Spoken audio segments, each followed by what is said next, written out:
राजापेठ पोलिसांनी 19 वर्षीय प्रेम चिलके याला चायना चाकूसह ताब्यात घेतले आहे।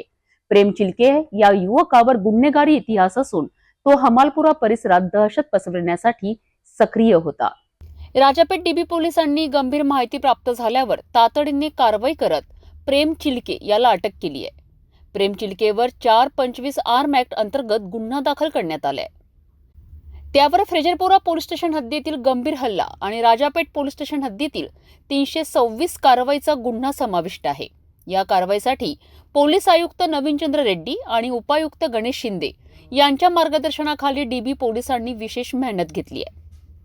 पोलीस निरीक्षक पुनीत कुलट यांच्या नेतृत्वाखाली डीबी पोलिसांची एक तुकडी तयार करण्यात आली होती, ज्यात मनीष करपे, पंकज खटे, रवी लिखितकर, विजय राऊत, गणराज राऊत, सागर भजगवरे आणि संजय कडू यांचा समावेश होता।